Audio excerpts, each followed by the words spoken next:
There are things you can explain, and things you pretend you didn't see. But when the walls start whispering, you can't ignore them forever. I moved into the old Whittaker house about a month ago. It's one of those ancient, two-story homes on the edge of a forgotten town, surrounded by woods that seem thicker than they should be. The kind of place where cell service dies the moment you cross the front porch. And every floorboard has a story to tell. The realtor gave me the usual pitch.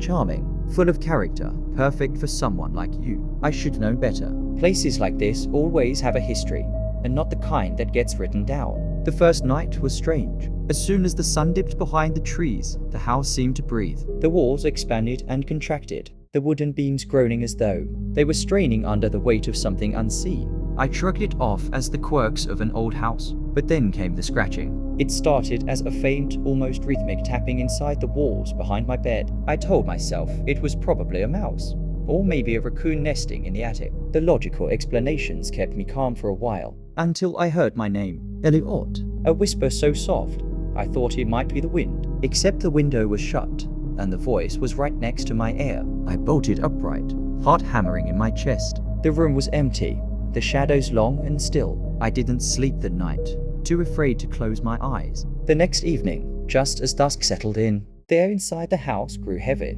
like the atmosphere before a storm. I sat in the living room with a single lamp on. The rest of the house swallowed in darkness. The scratching returned, louder now, moving from one wall to the next. It sounded too deliberate, like fingers dragging along the inside of the plaster. And then, the voice again. Come with us. This time it was clearer. Multiple voices layered over each other in a chorus of whispers, some high and childlike, others deep and cracked, as though they'd been trying to speak for far too long. I pressed my ear to the wall, and beneath the whispers, I heard something else breathing, slow, ragged, and unmistakably human. The next day, I found scratches along the hallway, deep grooves in the old wood, like fingernails dragged down it, some of them fresh, others so old the wood had darkened around them. That night, I nailed the bedroom door shut, barricaded myself inside, but it made no difference. At exactly 13 a.m., the room went ice cold, and I saw it, a pale, emaciated hand slipping out from a crack in the corner of the room,